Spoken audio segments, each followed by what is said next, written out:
Di informasi pertama pagi ini pemirsa, jalan kabupaten tepatnya di kawasan desa Bandu Ayu, Tanjung Aur Kikim yang menghubungkan sejumlah desa hilang sepanjang 100 meter.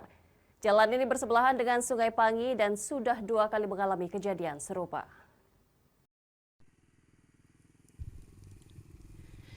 Inilah kondisi jalan kabupaten di kawasan Tanjung Aur Kikim yang menghubungkan sejumlah desa ke jalan lintas Sumatera.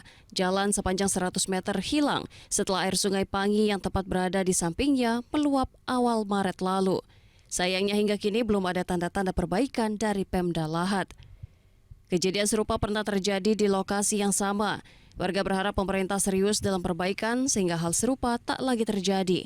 Kini masyarakat harus keluar jalur untuk melintasi titik longsor dan menggunakan kawasan lahan warga. Belum adanya perbaikan menurut warga setempat akibat longsor susulan terus terjadi saat air sungai meluap.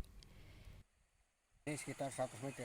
Tadi itu Kak, ini gambar semua situ kan. Jadi sampai situ ujung-ujung 100 meter yang cetik. Pacak berbeh. Nah, itu. Harapan gitu, Mang? Harapannya kata dia di Berunjong kan.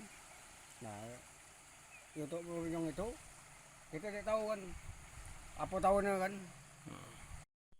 Mendekati Hari Raya Idul Fitri dipastikan arus lalu lintas di kawasan ini meningkat.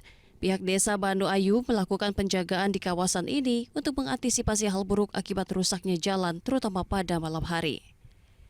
Dari Lahat, Sumatera Selatan, Bala Putra, Ainjus melaporkan.